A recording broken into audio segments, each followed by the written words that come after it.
Assalamualaikum warahmatullahi wabarakatuh. Perkenalkan, nama saya Dini Ramadanti, kelas DKV 22A. Di sini saya akan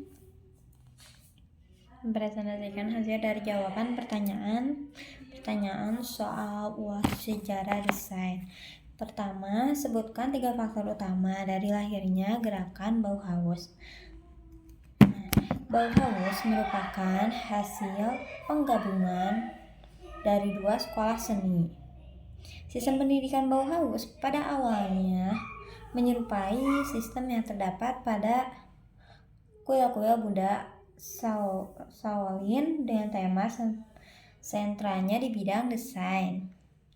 Para mahasiswa diberi pendidikan desain dengan metode kerja praktek yang diselingi ritual latihan pernapasan, latihan fisik, meditasi, dan vegetarian, serta memanfaatkan bengkel, praktek, dan kantin sebagai pusat interaksi sosial antar warga Bauhaus, terutama antara master dan murid.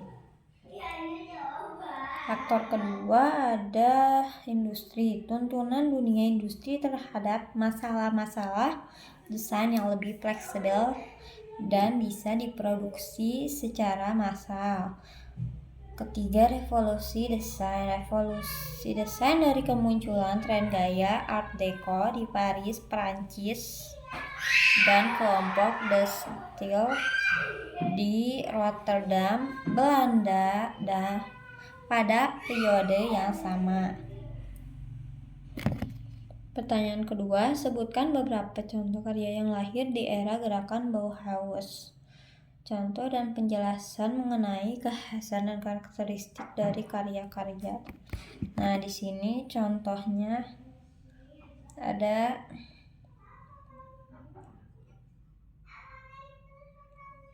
pertama ada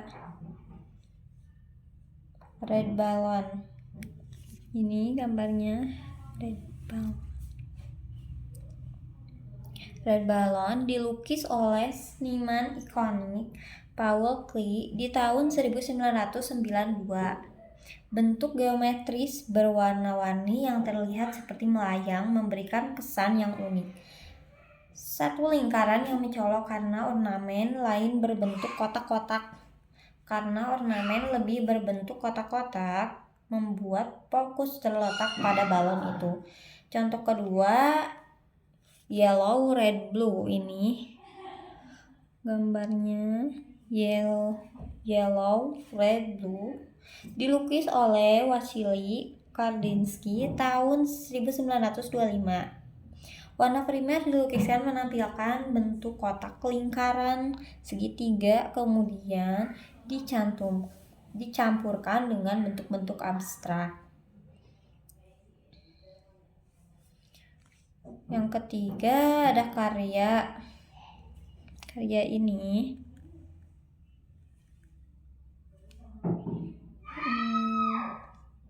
merupakan pochette yang elegan dan inovatif, karya Marianne Brandt pada tahun 1927, terbuat dari stainless dan kayu ebony berbentuk setengah lingkaran pada gagangnya dan pegangan tutupnya. Namun sayang tidak pernah dijual untuk pasar umum, hanya berakhir di prototipe ke-7 yang dibuat. Terus di sini ada pertanyaan ketiga, apa saja ciri khas dari gerakan Swiss style yang menjadi sumber desain grafis? Ciri khasnya memanfaatkan ruang negatif, bersih dan sederhana. Lebih sering menggunakan font sensitif dan layout asimetris. Bersih dan sederhana yang dimaksud adalah tidak menggunakan elemen tambahan yang tidak berhubungan dengan isi konten. Penggunaan font sensitif memberikan kesan modern, contemporary, efisien. Layout asimetris dalam hal keseimbangan visual digunakan agar memberi kesan adanya movement atau gerakan sehingga lebih dinamis. dan tidak statis atau kaku. Di sini ada pertanyaan keempat, berikan contoh karya Swiss style, sertakan penjelasannya. Contohnya ada gambar ini. Menghapus elemen yang tidak perlu itu akan membuatnya menjadi sempurna. Mereka percaya kalau pekerjaan akan menjadi lebih sempurna jika tidak ada yang harus dihapus dalam sebuah desain yang mereka buat. Jadi alih-alih menambah sebuah elemen, mereka malah melakukan hal yang sebaliknya. Contoh kedua, ada gambar ini. Ukuran font adalah hal yang terpenting dalam Swiss style. Perbedaan ukuran font dan kontras tipografi memberikan kesan pada dampak visual dan hierarki dalam penyajian data.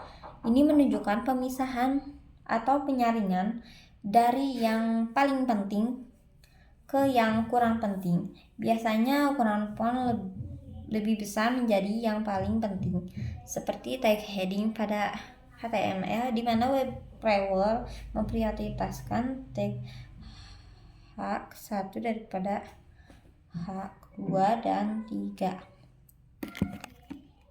Di sini pertanyaan kelima, apa prinsip dasar dari lahirnya gerakan pop art? Dan jelaskan. Pop art merupakan sebuah gerakan seni yang muncul di Inggris pada tahun 1950-an dan 1960-an, yang juga berkaitan dengan globalisasi musik pop dan budaya-budaya kaum muda yang dibawa oleh Elvis Presley dan The Beatles. Pop art adalah suatu seni yang terkadang abstrak, menyenangkan, dan berlawanan dengan pembuatan seni artistik pada umumnya.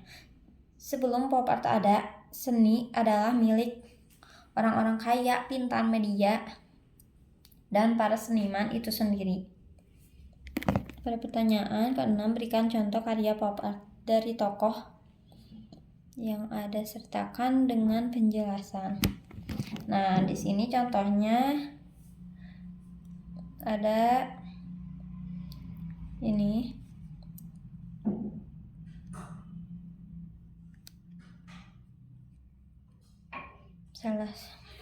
Ini adalah karya dari Richard Hamilton, John Michael, and John Falkar pada tahun 1956 yang berjudul Just What Is It That Makes Today Homes So Different So Everything. Karya tersebut berupa penggabungan potongan gambar dari berbagai sumber, sehingga pop art pada dasarnya berasal dari istilah popular culture, yaitu sebuah ungkapan menggambarkan sebuah budaya rendah atau kalangan bawah karena lebih berkaitan dengan masalah hiburan komersial, bahkan selera masyarakat awam. Pertanyaan ke-7, momen-momen penting apa saja yang menjadi tonggak sejarah perkembangan desain grafis di Indonesia? Sini desain hadir menjadi sendiri. William Morris yang menjadi tokoh yang sangat berpengaruh dalam sejarah desain mendirikan perusahaan dekorasi seninya. Dia adalah pemain utama dari gerakan seni. Terus perubahan revolusioner ke Tiffany. Nicholas Jensen yang dianggap sebagai salah satu desain tipografi terbesar di dunia menetapkan standar baru untuk tipe Romawi.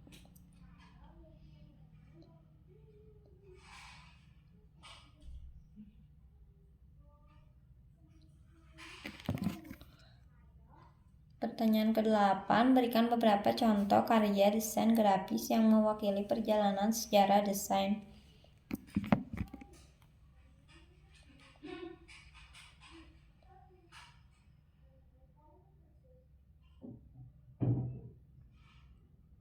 Ada desain kemasan produk lokal. Beberapa produk lokal Indonesia seperti kopi luwak, Indomie, dan teh botol sosro memiliki desain kemasan yang unik dan menarik. Desain grafis Indonesia telah berhasil menciptakan desain kemasan yang menggabungkan elemen budaya dan identitas nasional dengan estetika modern dan profesional. Terus ada desain logo Garuda Indonesia. Logo maskapai penerbangan nasional Indonesia ini diciptakan oleh desainer ternama Muhammad Nur Salim pada tahun 1985. Logo ini menggabungkan simbol elang Garuda, lambang kebangsaan dan identitas nasional dengan elemen modern yang menunjukkan profesionalisme dan kemajuan perusahaan.